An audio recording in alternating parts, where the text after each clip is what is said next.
City of Stevens Point Police and Fire Commission meeting, recorded October 8, 2024.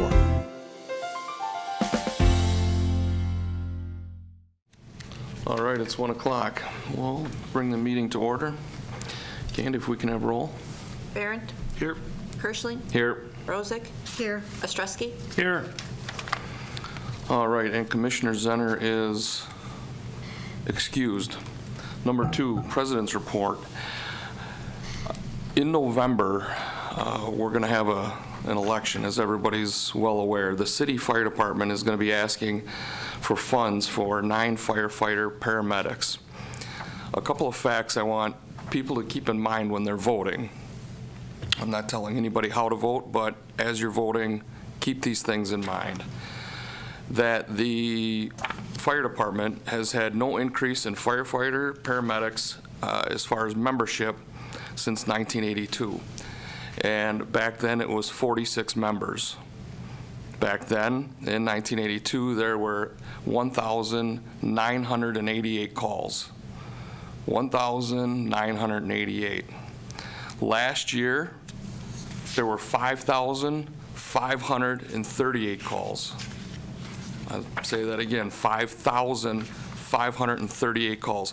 That's a 178% increase of calls with the same amount of personnel that we did last year as same amount of personnel as 1982.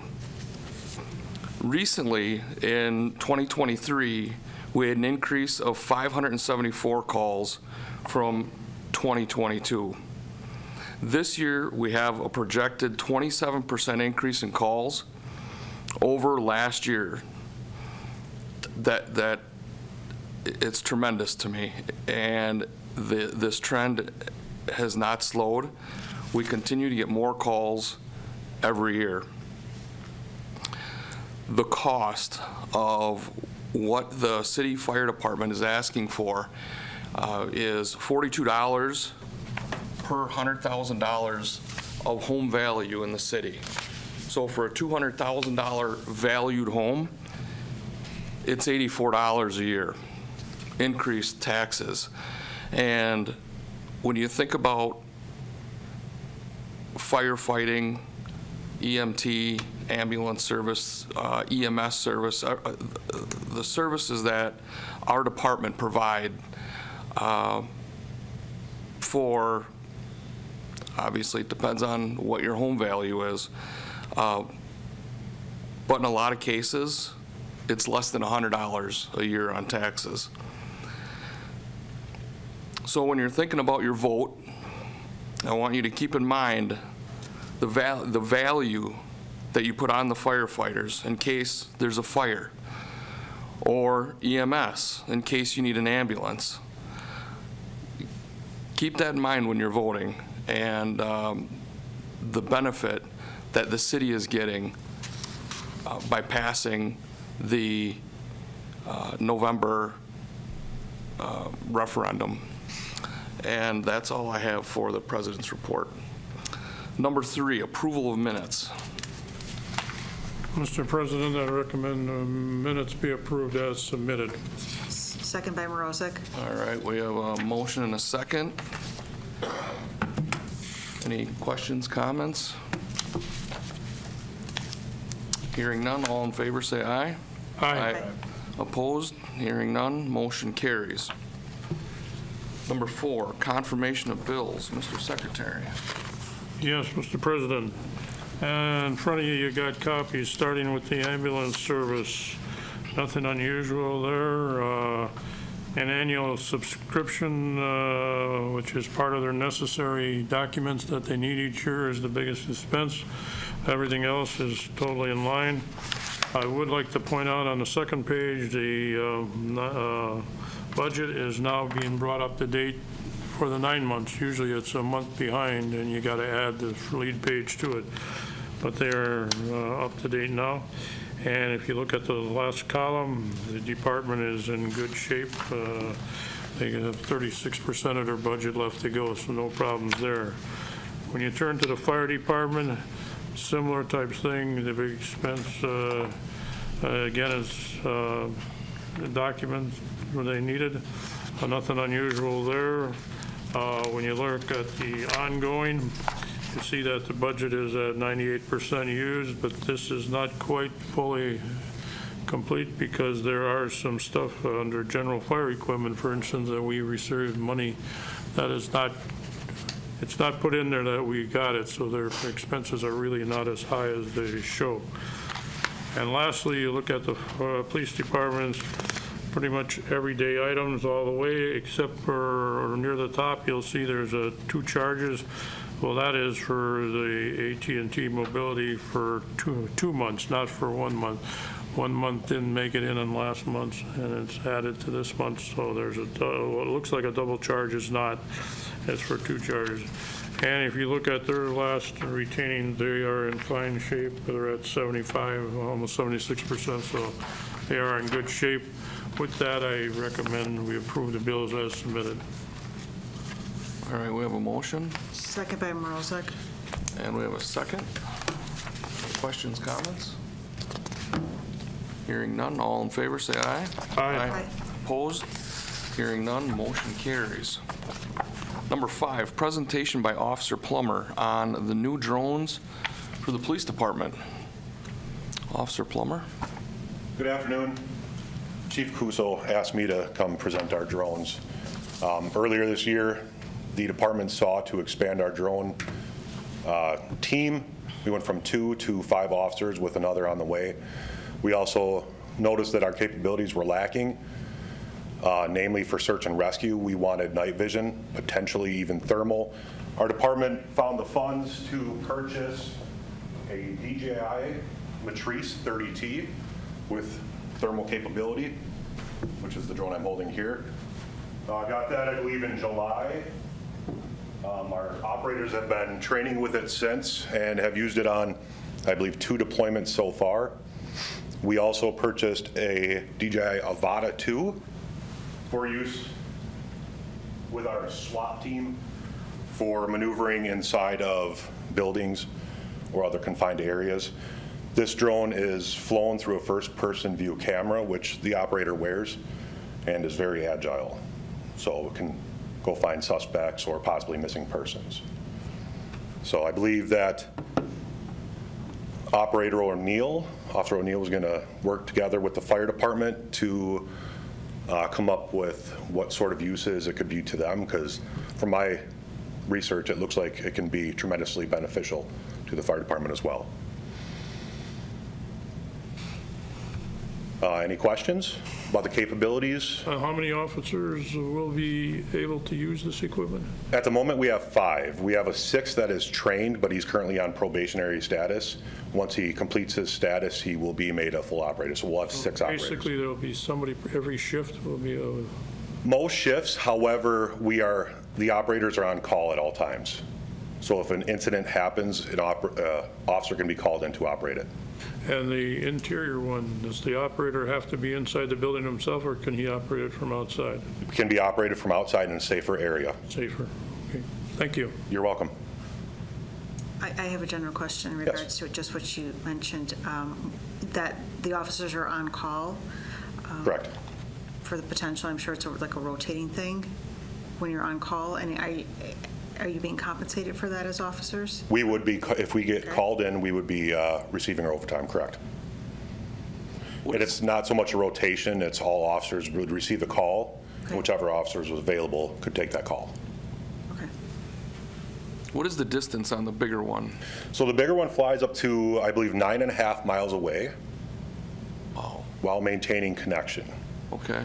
If it were to fly out past its connection ability, it would return to the launch point automatically. They have a tremendous amount of safety features to ensure that the aircraft is not lost. Okay. Well, is there a life expectancy on these drones, or? Depends on the care On the and use. the use. Okay.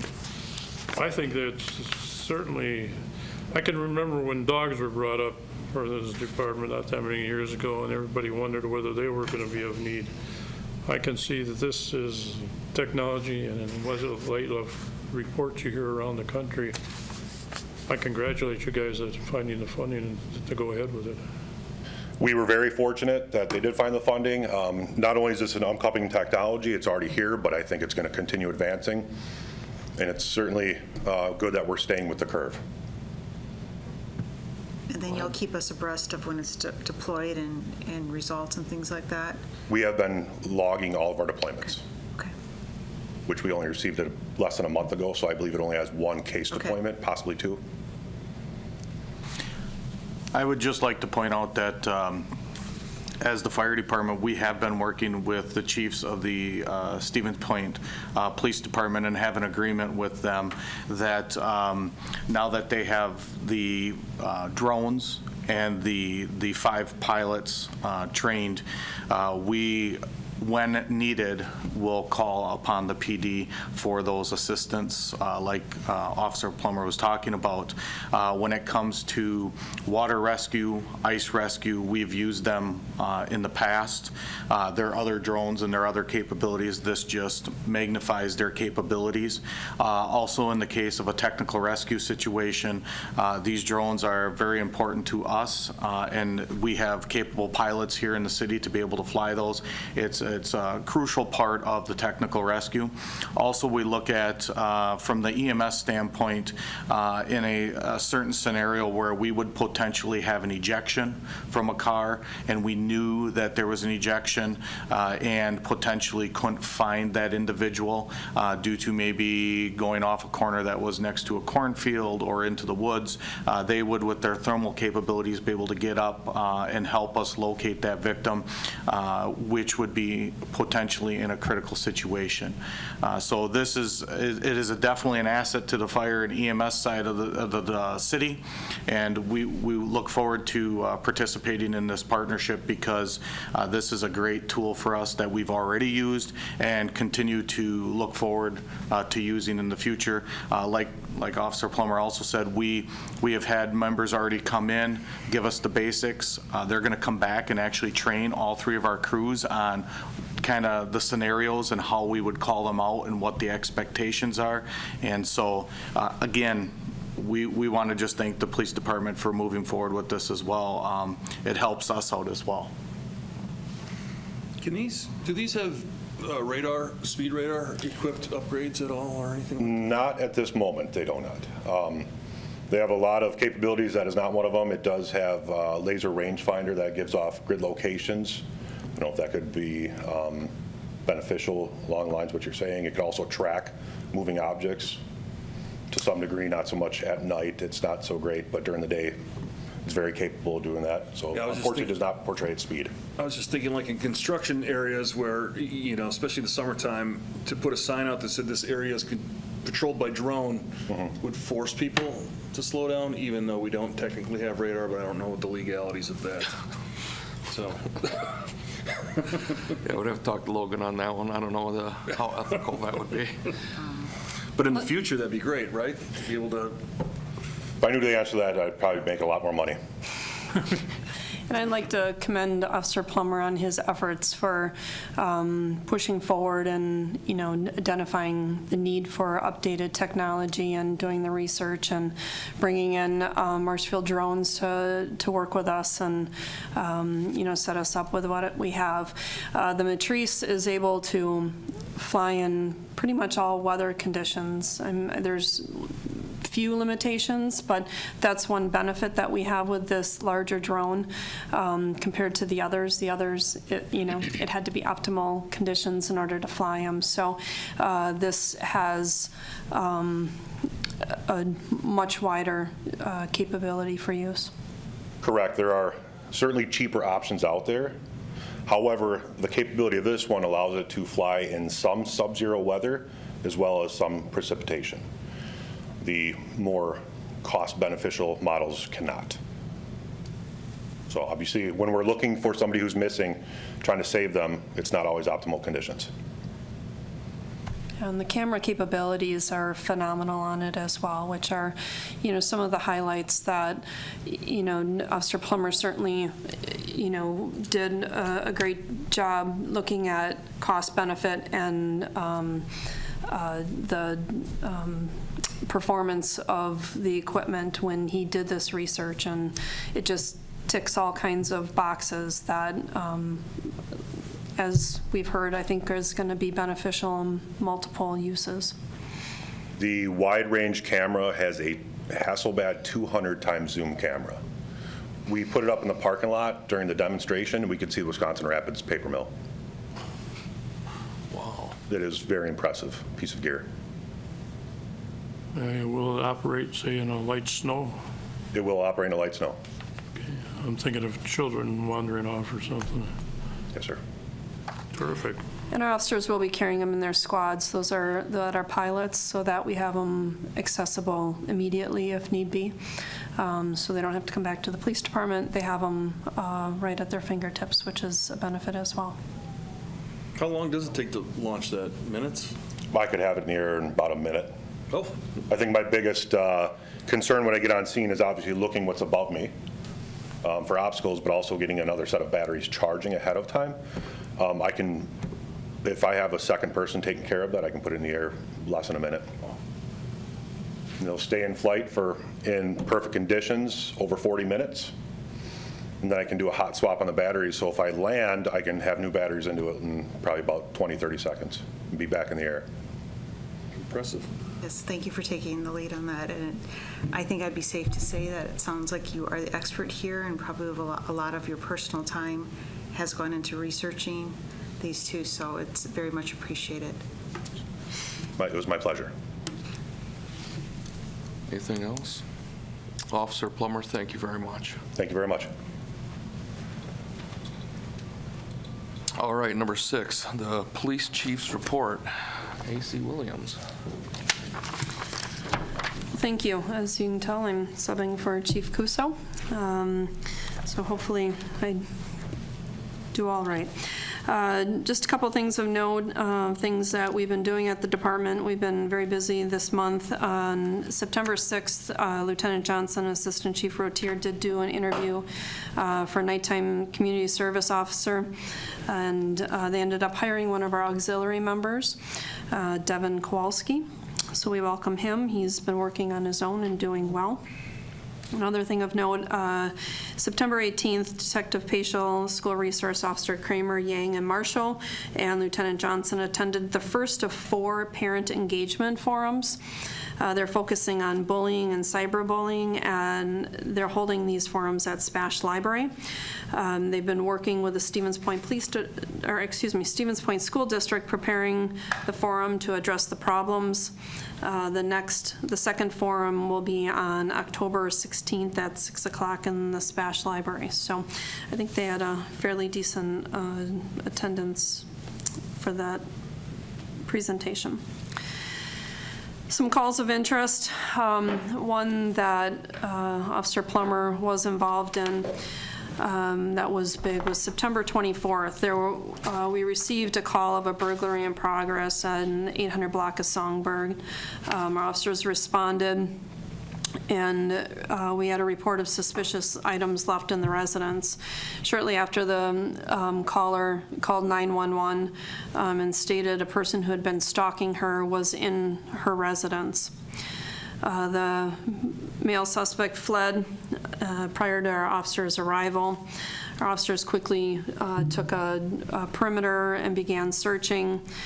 We used canine dogs, and Officer Plummer also deployed the drone search for the suspect. They did locate his vehicle, which we impounded, and then, but we weren't able to find him that night. The next day, we began our search again for our suspect, used multiple agencies, including Department of Criminal Investigations. They were very instrumental in helping us locate our suspect. We found him in a hotel on the north side, and we ended up taking him into custody without incident.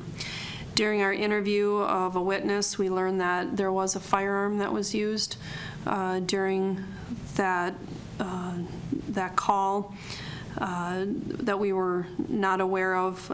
We ended up working with Century Insurance. Their canine dog, Aries, is able to search and detect firearms.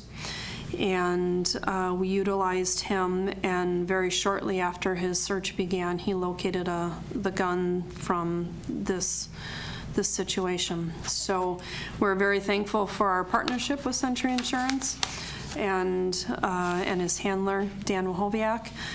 It was, without either of those, we would not have been able to locate that gun, and it would have been, left out in public. A couple of other things of note, Officer Genvet completed his FTO process. He is now on solo patrol. And coming up this Friday, Officer Gaylord, who is in the police academy at Fox Valley Tech, she'll be graduating from the academy, and we will be swearing her in on Monday, the 14th. And then just one donation of note is we received $10,000 for our K-9 program from the Jack Stan Car Club. I see Icon had another disturbance. Are they still racking them up, or?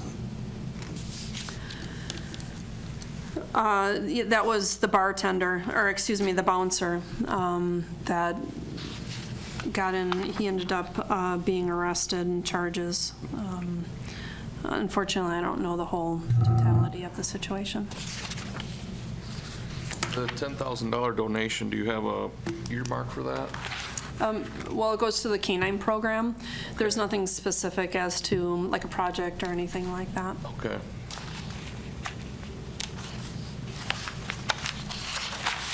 All right. Well, do we need a gun sniffing dog as well? I mean, would that fall into those parameters?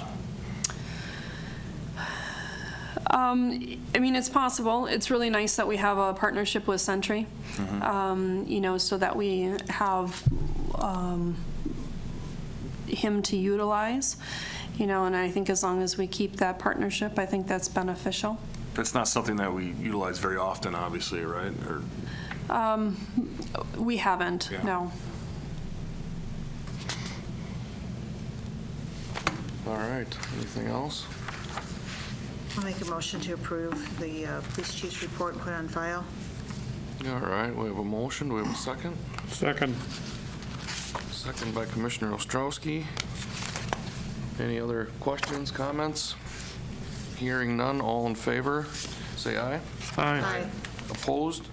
Hearing none, motion carries. Fire Chief's report, EMS report, EM report. All right. So this past month, we finished up our biannual lieutenant's promotional process, which we run every 2 years within the Stevens Point Fire Department. It was completed internally, and we had 6 candidates apply for acting positions or the potential of if and when a lieutenant position were to open, we would fill it off of that list. The state final alarm ceremony and procession was held 2 weekends ago in Wisconsin Rapids, where we remembered and honored Captain Matlin. His name is now etched onto the wall, both at the state memorial and at the national memorial out in Colorado. And we had members attend both. Our new marketing and public relations intern, Lexi Hatfield, has started and is doing great. Couldn't ask for a better person, a better fit. Hit the ground running, comes with a wealth of experience, and we're able to just give her projects and she gets them done. She gets them completed. So it was a great find and a great position to add to our department. Crete Electric truck demo, wanted to thank DC Ewing for getting out there with Crete and making sure that all 3 of our crews got to see an electronic large truck demo. Was very well attended, and there was a lot of interest in seeing what that new technology is all about and how to fight those fires, or to potentially get somebody out of one of those electric vehicles in a EMS situation. The Stevens Point Fire Department also just authored their first search manual. Lieutenant Zander took it upon himself to really move that ball forward. Working with Assistant Chief Zavara and DC Ewing, they were able to author, I believe it's over a 50-page manual just on search and the expectations within our department and how we're going to arrive on fire scenes, and one of the primary expectations of what we're going to do first, second, third, and the roles and responsibilities during those situations. Also, I'd like to point out that Administrative Assistant Baxter attended a 6 Bugle Administration Conference over in La Crosse. This was a recommendation of mine that she get out there, become more well-rounded and connected throughout the state, and it has been paid off dividends and been very successful for her. Administrative assistants throughout the state come together from the fire side and really learn the dynamic parts of the position and get to talk to other chiefs throughout the state firsthand and other administrative assistants about what's working, what's not working in other departments. Deputy Fire Marshal Malin attended the WEM conference, Emergency Management Conference, where he's going to be bringing some stuff back to the PFC next month because of his attendance and some of the connections he was able to make and working with some other departments within the city. There's some big news on the horizon that I would like to be able to have him share next month when he comes with. Looking at the call volume, again, for the year or throughout this past month, you will see that right now we are 27.34% above the projected call volume for the year. But we are projecting by the middle of this month to hit the total number of calls for last year's calls of service. So anything mid-month here in October and moving forward through the end of the year is going to be above where we were at last year. And again, where we're seeing the increase in those calls are those service calls and the good intent calls. Those percentages are up 65.63%. When it comes to the EMS report, you will see that Team 1 Mile Operations, Healing Hearts, had their event at Iverson Park. We teamed up with them over the last 6 months to provide some support. We provided our peer support team out there and some of our apparatuses to make the night more memorable. Medic 2 participated in an open house out in Stockton. And another big thing, we were talking about Sentry earlier. Our department partnered with Sentry and making sure that we got out there to all their first responders and ran CPR drills and making sure everybody is trained when it comes to that CPR, and when seconds or minutes count, they know how to react and what their expectations are until we arrive on scene. As many of you know, and you approved last month, TJ Ewers completed his field training paramedic assessment center and has been appointed as a new field training paramedic within the department, and is working well as a new frontline supervisor with his peers or his paramedic partners. And then lastly, in our emergency management report, just wanted to point out that we continue to work on our partnerships both with the county and UWSP, along with the PD.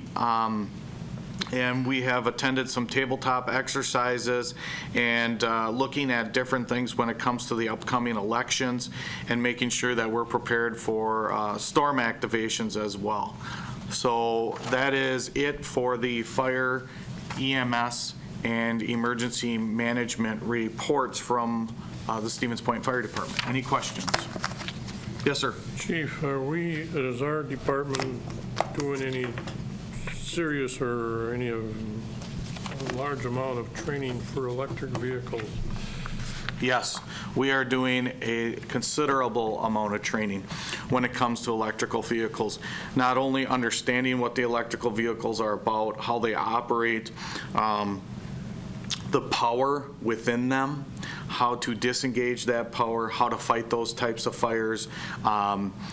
Everything from responding and making sure on an EMS side our patients are taken care of quickly, the extrication or technical rescue side of making sure we don't cut in the wrong spots and potentially harm somebody else, and then ultimately if this vehicle were to be on fire, how we would actually put that fire out, or if we would continue to allow it to burn, depending on, again, we talk about life safety and property conservations, what that looks like. It's a very fluid situation that our incident commanders as battalion chiefs or ICs have to determine very quickly. And the reason I bring it up is that just recently I saw a news clip of a electric vehicle in their garage and the salt water came in. They wouldn't have had much damage, but the salt water got the battery of the electric vehicle and torched the house. So I never gave that a thought before. Well, I'm hoping that we won't have an influx of salt water in this area, but those are the type of things electric vehicles bring that, you just can't go tell somebody to throw some foam on it. And the other thing that comes to my mind is accidents. You certainly can't walk up and just grab that car, I would imagine, and you've got to be cautious on how you approach it. correct. And our members are doing the appropriate amount of training to be prepared for those things. Okay. Any other questions? Comments? Motion to approve the fire chief's report as submitted. Motion, do we have a second? Second by Barrett. All right, a motion, a second. Any questions, comments further? Hearing none, all in favor, say aye. Aye. Those opposed, hearing none, motion carries. We are adjourned.